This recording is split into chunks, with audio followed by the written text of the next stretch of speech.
Did you know that the key to turning the most difficult obstacles in your life into the best chances may have been found more than 2,000 years ago? Imagine navigating life's storms with an inner serenity that is so strong that nothing can disturb it. Doesn't that sound like a superpower? It's not merely a fantasy, though.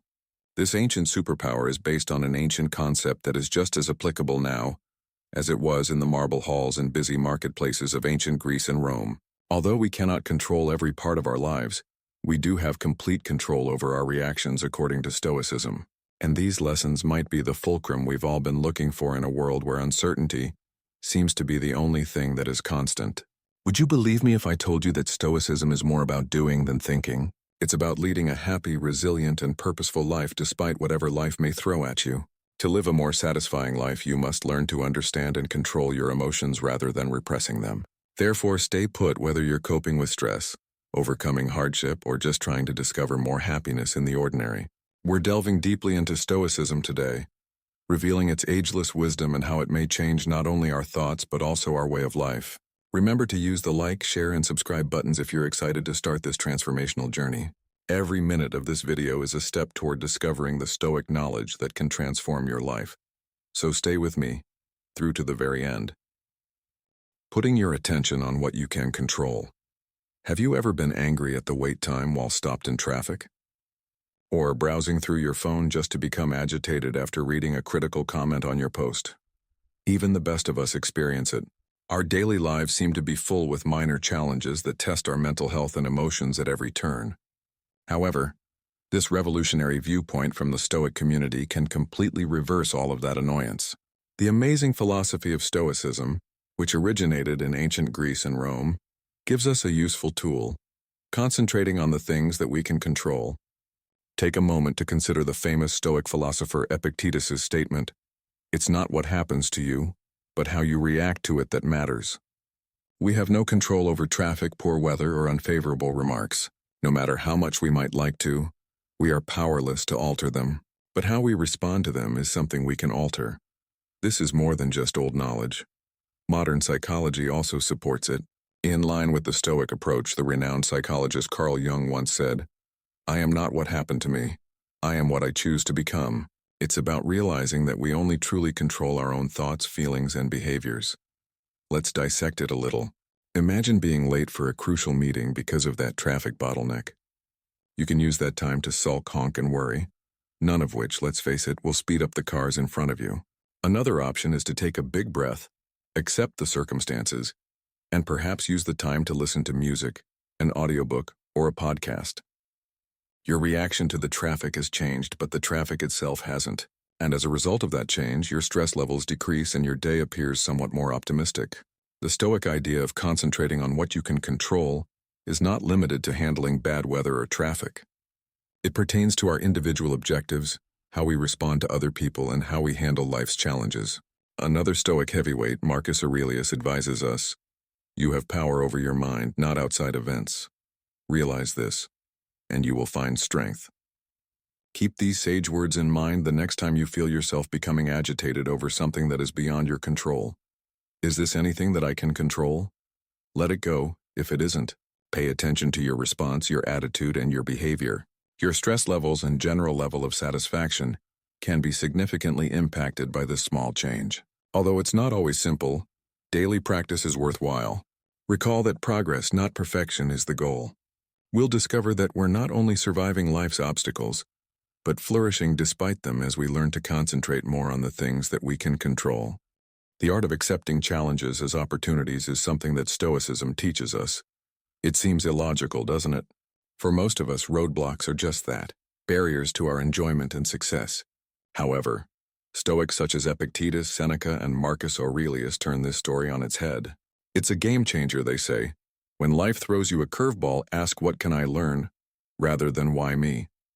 The Roman emperor and Stoic philosopher Marcus Aurelius once wrote in his own words, "The impediment to action advances action. What stands in the way becomes the way."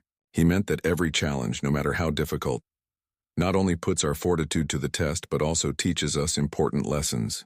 It's about seeing the bright side of difficult circumstances and utilizing them to further our own development. This viewpoint is supported by both contemporary and ancient philosophers. According to the well-known psychologist Carl Jung, what you resist persists. When we struggle against challenges, we give them more control over us. However, we can overcome them if we embrace them and learn from them. The goal of this Stoic way of thinking is to turn setbacks into opportunities to grow stronger and wiser. Let us make it useful. Let's say your job applications have been rejected. A vicious cycle of self-doubt and self-pity is easy to get into. But what if you saw every rejection as an opportunity for improvement? Perhaps you need a new approach to your job hunt or a talent you need to work on. That change in viewpoint might transform a string of rejections into a learning opportunity. Personal disputes are another example. Although they are unpleasant and uncomfortable, they also present an opportunity to hone communication, empathy, and patience. Every argument is a chance to learn about other points of view and hone our conflict resolution skills.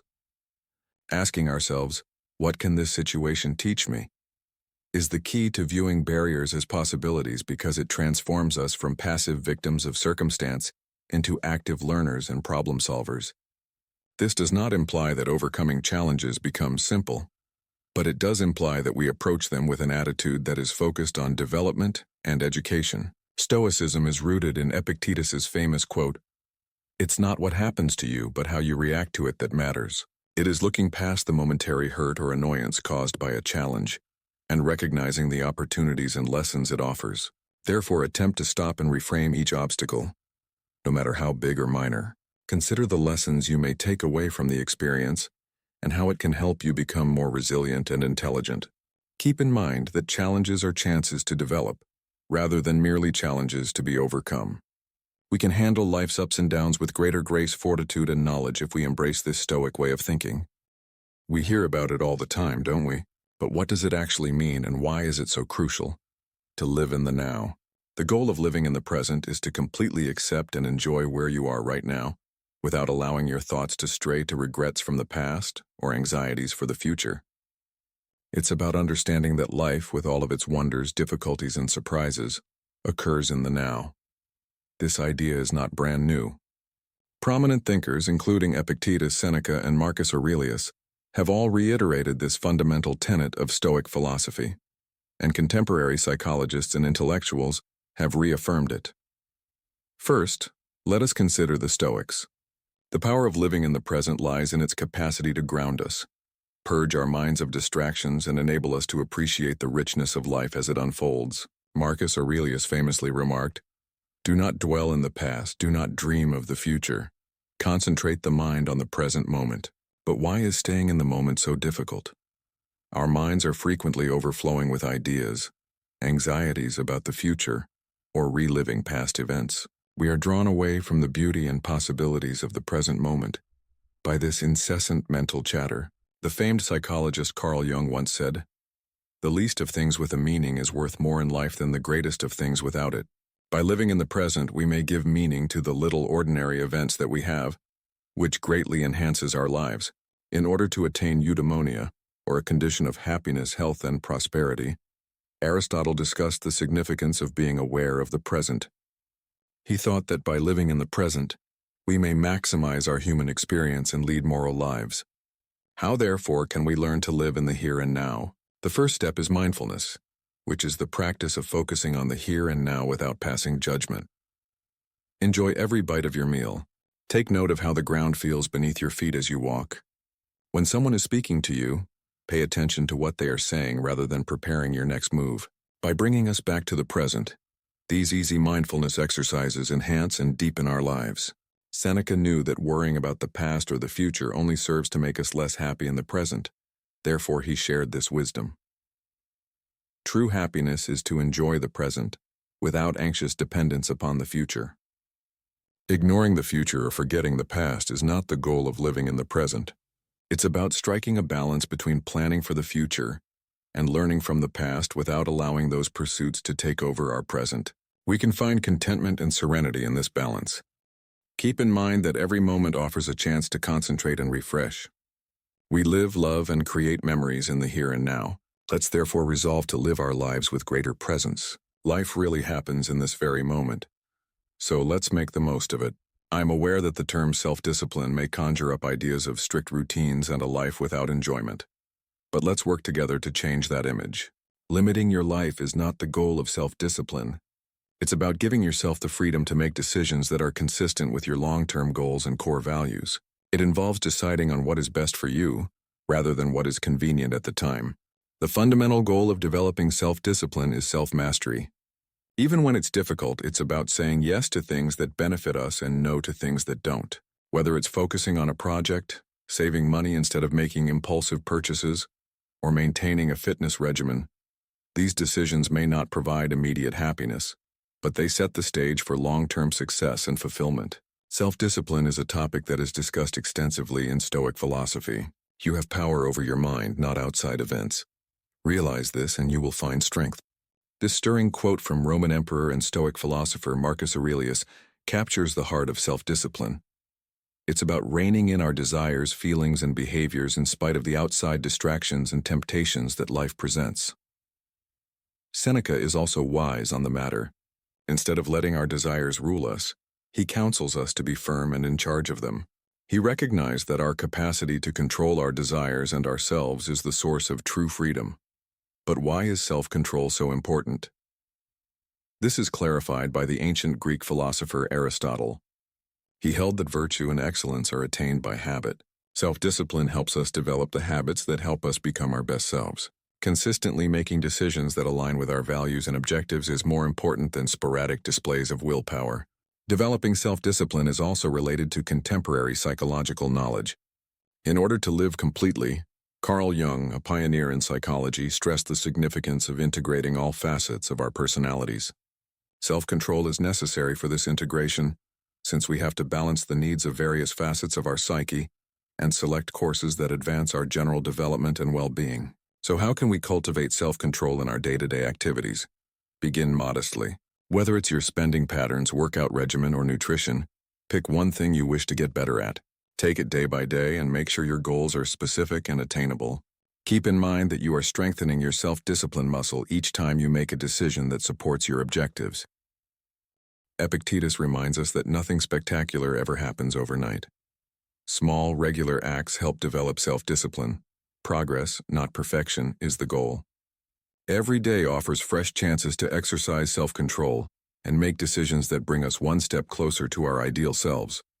Developing self-control is a process. It's about striking a balance between our current desires and our top priorities. It involves making decisions that, while difficult at the time, will ultimately lead to our objectives, contentment, and tranquility. Together, let's make a commitment to this trip, encouraging one another to make the right decision rather than the simple one. Recall that the road to realizing our goals and leading our lives is found in the area of self-discipline. We all go through a roller coaster of emotions when life throws us curveballs. Anger, sadness, and frustration are normal human emotions. The worst part is that it's not just about the feelings we experience, it's also about how we respond to them. This is where emotional resilience's magic enters the picture. Like a superpower, emotional resilience enables us to weather life's storms gracefully and emerge stronger on the other side. Instead of letting our emotions carry us away, it's about recognizing them, comprehending them, and then acting constructively to move on. This was a topic that the Stoics discussed extensively. For instance, Marcus Aurelius tells us that you are in control of your thoughts, not external circumstances. If you understand this, you'll find strength. The core of emotional resilience is touched by this profound realization. It's about realizing that although we may not be in control of our circumstances, we do have power over how we react to them. Our behavior doesn't have to be dictated by our feelings. Seneca gives advice on how to deal with hardship without losing our cool. He emphasizes that the challenges we face in life are opportunities to hone our resilience and character. We can become stronger and wiser by addressing our emotions with compassion and understanding. However, how can we cultivate this emotional fortitude? Self-awareness is the first step. We can gain a better understanding of ourselves by being aware of our feelings and responses. It's okay to feel what we're feeling.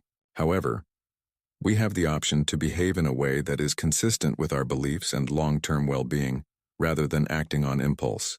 According to Aristotle, the golden mean is the equilibrium between excess and deficiency.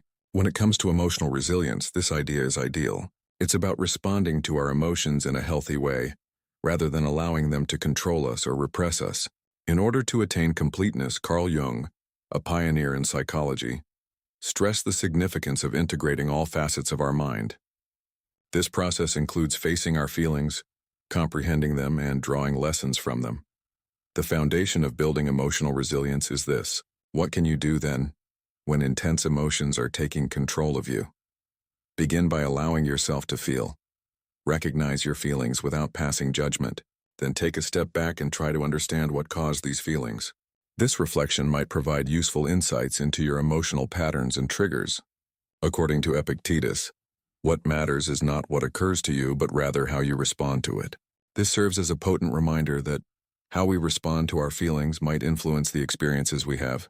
We have the option to react constructively and healingly rather than reactively. It takes time to build emotional resilience. It entails engaging in self-reflection, patience, and mindfulness exercises. It involves developing a toolkit of coping mechanisms such as writing, speaking with a confidant, or engaging in relaxation exercises. Above all, it's about being kind and compassionate to yourself while you work through your feelings. Never experiencing bad feelings is not the goal of emotional resilience. It's about developing the ability to gracefully ride the waves of those emotions and emerging from them stronger and more self-aware.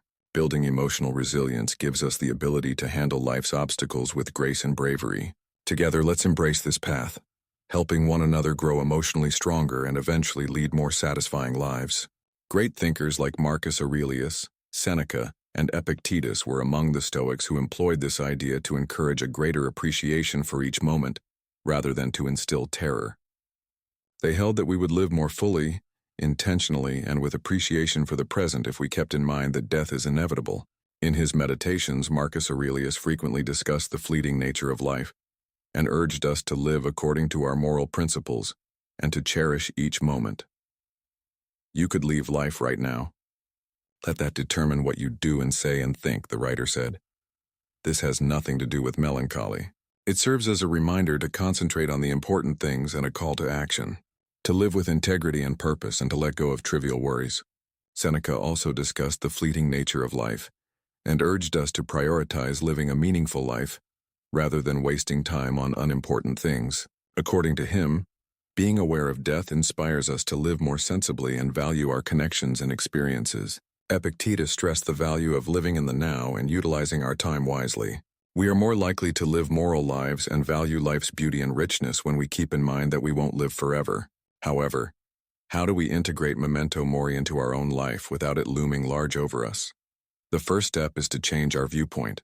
We might consider the knowledge of death as a strong incentive to live life to the fullest, rather than as something to be feared. It's about living in the now rather than putting off our goals or happiness for an uncertain future. Consider the things you've been putting off, such as following a passion, getting back in touch with loved ones, or just taking the time to enjoy the little pleasures in life. Memento Mori serves as a reminder to cherish each moment. It inspires us to be more present in our lives, speak our minds, love honestly, and live more truthfully. This idea also helps us understand how fleeting life is, which increases our appreciation for the time we have. We are more inclined to value our experiences, live more deliberately, and show our gratitude for the people and times that make our lives better when we keep in mind that our time is limited. Therefore, instead of using Memento Mori as a cause for worry, let's use it as a springboard for development, thankfulness, and a greater understanding of life. Let it serve as a reminder to respect our relationships, make decisions that are consistent with our core beliefs, and appreciate the beauty of the here and now. We are inspired to live life to the fullest today, when we keep in mind that we shall die at some point. Adopting Memento Mori serves as a potent reminder to live in celebration of life, rather than fear of dying. We are in love with life itself, so let's make every moment matter, not because we fear its end. Let's live so that when the time comes, we can look back and know we lived life to the fullest, loved sincerely, and recognize the amazing journey that is life. It's amazing how a seemingly straightforward idea can have such a significant influence on our life. It involves changing our attention from focusing on what we lack to focusing on what we do have. On days when it seems like the odds are stacked against you, this exercise can be a huge game changer. Despite their wisdom, the Stoics had a lot to say about thankfulness. They held that contentment stems from valuing what we already have rather than pursuing more. Marcus Aurelius frequently discussed the value of living in the now and appreciating the small things in life. This is thankfulness in its purest form, realizing the worth of life itself and the numerous gifts it bestows upon us every day. He remarked, "When you arise in the morning, think of what a precious privilege it is to be alive, to breathe, to think, to enjoy, to love." Seneca discussed how our desires can mislead us, causing us to constantly strive for more and never truly find peace. He proposed that we can find true contentment by concentrating on what we currently have and realizing that the best things in life are already within our reach. Making gratitude a daily habit involves taking a moment each morning or evening to think about 3 things for which you are thankful. This could be as simple as a warm cup of coffee. Epictetus, who was known for his pragmatic approach to Stoic philosophy, encouraged his followers to appreciate their current circumstances, whatever they may be. He believed that by accepting and finding value in our current situation, we could live a more fulfilled life. However, how do we practice gratitude, especially when life throws us curveballs? Whether it's a chat with a friend or the beauty of a sunset, this practice helps us rewire our brains to focus on the positive, which improves our mood and outlook on life. Being grateful also means accepting the challenges and learning from them, rather than asking why something is happening to us. This change in perspective can help us see both good and bad experiences as important parts of our journey. Additionally, by showing gratitude to the people in our lives, we not only make their day better but also fortify our relationships. Expressing gratitude can go a long way toward letting someone know they are loved and appreciated. Aristotle talked about the value of appreciating the good things in our lives and working toward a moral life. He thought that being grateful was essential to reaching eudaimonia, or true happiness, because it enables us to see the good in ourselves and the world around us. Studies in contemporary psychology have also demonstrated the advantages of gratitude, indicating that those who regularly practice it report feeling less anxious, sleep better, and think more positively about life. Carl Jung once remarked that if we didn't acknowledge and be thankful for the whole range of our experiences, the word happiness would lose its meaning. We discover a more profound and genuine kind of joy, therefore let's make thankfulness a pillar of our everyday existence and rejoice in the little things. By concentrating on what we have rather than what we lack, we may build a sense of plenty and happiness that radiates from within. Keep in mind that gratitude, not happiness, is what offers us thankfulness. Treasure the moments of connection and discover joy in the small pleasures. Let's celebrate the beauty of thankfulness in our lives by raising our glasses to the top and finding the bright side even on the most gloomy days. The Stoics had a deep understanding of personal excellence. They held that virtue or excellence is the only good, and that everything we do should strive to live a virtuous life. Marcus Aurelius, for example, is a great example of someone who pursued personal excellence. His famous quote, "Waste no more time arguing about what a good man should be one," captures the essence of personal excellence in a straightforward yet impactful way. It's about living up to the ideals we hold dear, and making an effort to do so every day. Seneca promoted a life lived in harmony with nature and reason, emphasizing the need of self-improvement and education. He suggested that genuine perfection originates inside us and manifests itself in our decisions and deeds. But what does focusing on personal excellence look like in our daily lives? It begins with setting personal standards based on our values and aspirations, not societal expectations or other people's accomplishments. It's about knowing who we are, understanding our strengths and weaknesses, and taking consistent steps towards improvement. Epictetus emphasized the role of personal responsibility in achieving excellence. He taught that our reactions, emotions, and will are within our control, and mastering them is key to living a life of virtue. Resilience is another aspect of personal excellence. It's not just about our accomplishments. It's also about how we handle failures and setbacks. As Aristotle once stated, quality is never the result of chance.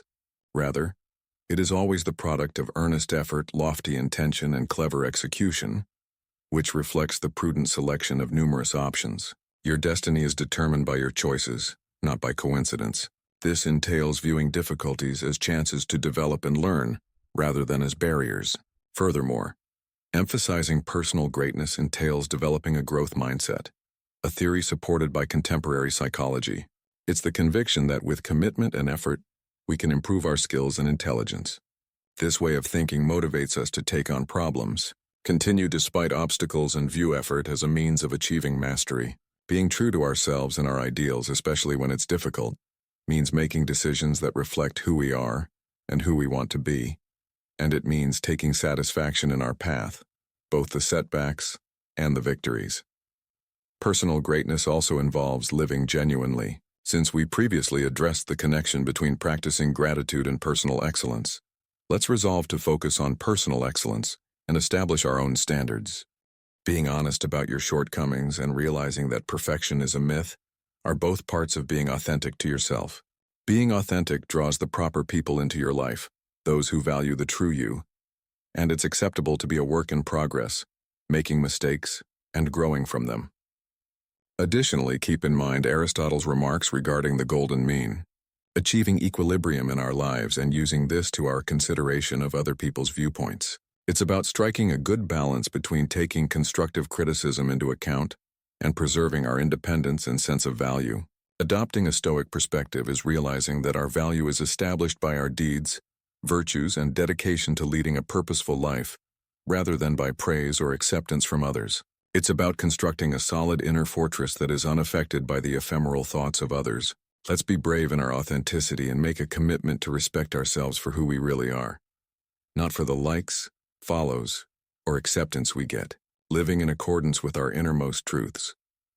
Let's not only navigate life but flourish in it with the assurance that comes from knowing we are living authentically, in line with our values, and true to ourselves. Remember that your worth is inherent and unique, and that by being true to yourself you shine your light in the most genuine way possible. Here's the thing though. Accepting change is essential to our development and enjoyment, not merely necessary. The truth is that change is the one thing that is constant in life. The Stoics believe that embracing life's inevitable changes and learning to go with the flow makes navigating through them less frightening and more like an adventure possessed a very positive outlook on change. They perceived it as an inherent component of the rhythm of the cosmos, the profound acceptance of change as a natural part of life, as stated by Marcus Aurelius. Accept whatever comes to you woven in the pattern of your destiny, for what could more aptly fit your needs, helps us realize that every change, whether we see it as positive or negative, has a purpose in our story. Seneca taught that because our current circumstances will eventually change, getting overly attached to them might lead to disappointment. He counseled us to be adaptable and realize that change is not only a natural aspect of life, but also essential to our happiness and personal growth. Epictetus urged us to make a distinction between our controllable and uncontrollable elements. He made the point that although we have no control over outside circumstances, we do have influence over how we respond to them. When it comes to handling change, this way of thinking is immensely empowering. It involves concentrating on how we react, identifying the chances for development inside the shift, and proceeding with fortitude. However, how can we learn to tolerate change more? Initially, by accepting that change is unavoidable. It is the way things naturally are. Everything in our environment is always changing. As we talk, our own selves are renewing themselves. Individuals come and leave, and the seasons change. Accepting change entails accepting life in general. Secondly, by engaging in mindfulness exercises, we may appreciate our current experiences without holding on to them when we are in the present. When those experiences eventually change or end, this knowledge makes room for acceptance. By looking for the lessons in change, thirdly, every change in our life, no matter how difficult, offers us the chance to develop and learn. We can ask, what can I learn from this? Rather than, why is this happening to me? This change in viewpoint can transform the difficulties of transition into opportunities for personal growth. According to Aristotle, leading a moral life is crucial for achieving happiness. Adaptability, or the capacity to handle life's changes with grace and understanding, is a component of virtue. It's about finding harmony and balance in the midst of life's ups and downs. This Stoic approach to change is supported by contemporary psychology. Stress and anxiety can be considerably decreased by seeing change as an opportunity rather than a danger. It can strengthen our ability to bounce back from setbacks and make us more resilient. We should remember that change is a normal and beneficial aspect of life, not something to be endured. Accepting change allows us to be open to growth, new experiences, and the lovely development of our individual life paths. Keep in mind that following the current is not the same as being passive. It involves actively embracing life in all of its dynamic complexity. Let's ride the waves of change with bravery, poise, and an open mind to the countless opportunities it presents. Let's not forget that every action has a purpose, every face has a story, and that we can make the world a kinder, gentler place by understanding and caring for one another. By doing this, we not only improve the lives of people around us, but also experience more happiness and fulfillment in our own lives. One act of empathy at a time. Let's work together to spread kindness like confetti and create compassionate ripples that change the world. This is about pausing, a genuine, significant pausing to reflect on our ideas, our acts, and our journeys. It's about developing ourselves, reflecting on our lives, and living in accordance with our core beliefs. This practice serves as our anchor in an ever-evolving environment, ensuring that we are sailing in the direction that is true to ourselves rather than just being carried away. Reflection was highly valued by the Stoics because of their deep understanding of human nature. Marcus Aurelius provided an example of this approach in his private writings, which we now cherish as meditations. He took the time to reflect on his life, his choices, and his moral compass in addition to ruling an empire. He believed that writing was a necessary way to live a life of integrity and meaning. He remarked, "Your internal dialogue shapes your external reality. The happiness of your life depends upon the quality of your thoughts," he reminded us. Seneca advocated for frequent self-evaluation as a means of cultivating wisdom and self-improvement. He suggested that we evaluate our parts and performances on a regular basis by comparing life to a play. Do our actions align with the persona we want to project? Do we act in a way that is consistent with the life script we hold dear? Epictetus urged his pupils to reflect on their deeds and dispositions at the conclusion of each day. This was about self-awareness and development, not self-criticism. He challenged us to consider what we did well, what went wrong, what tasks remained unfinished. By asking such questions, we can more intentionally guide our lives and make changes that move us closer to our goals. However, how can we apply this Stoic habit of introspection and evaluation to our contemporary lives? Initially, by forming a habit. Set aside some time every day to think back on your day, maybe right before bed. What triumphs did you achieve? Where did you encounter difficulties and how did you handle them?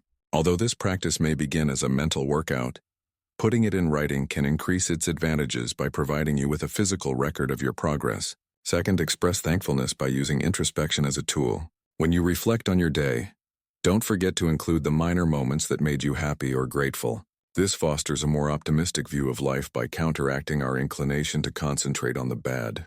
Third, treat yourself with compassion and kindness while you engage in this activity. Reflection is about seeing your mistakes as chances for learning and development, rather than criticizing yourself for them. Treat yourself with the same compassion and encouragement as you would a close friend. Aristotle discussed the value of leading a contemplative life. According to him, real wisdom arises from knowing who we are, what we do, and where we fit in the world. The essence of leading an investigated life that is consistent with greatness and virtue is this introspection. The advantages of consistent contemplation are well established in contemporary psychology, demonstrating enhancements in mental well-being, purpose clarity, and personal development. We may analyze our feelings, grow from our mistakes, and make better judgments in the future by thinking back on our experiences. Let's make a commitment to this routine of introspection and evaluation. Let it serve as our compass, guiding us to actively shape life in accordance with our beliefs rather than only passively experiencing it. Looking back gives us the perspective we need to move forward, becoming more conscious, in tune, and aligned with the core of who we are and who we want to be. Let's value this introspective journey because it leads to true happiness and contentment when we know ourselves. These Stoic teachings are not merely age-old knowledge. They are practical strategies that can help us manage stress, make wiser choices, and find calm in the midst of chaos. Recall that the strength we discover in overcoming obstacles, the knowledge we acquire, and the compassion we share define us more than the difficulties we face. Your life is a work of art, and every action, thought, and deed of compassion is a brushstroke. Therefore, let's live a vivid, meaningful, and genuine life rather than only existing. As we say our goodbyes for the day, I urge you to keep the inspiration going. You'll see a playlist on the screen that contains a wealth of knowledge, anecdotes, and coping mechanisms to help you handle life's curveballs with poise and fortitude. Click on it, explore further, and keep creating the most genuine version of yourself. Let's continue to develop, think, and appreciate life's exquisite complexity together. I appreciate you sharing this moment with me. Remember to live for the cause, not simply the acclaim till we cross paths again. The reason you are your truest self. Be careful, and I'll see you on the next leg of our adventure.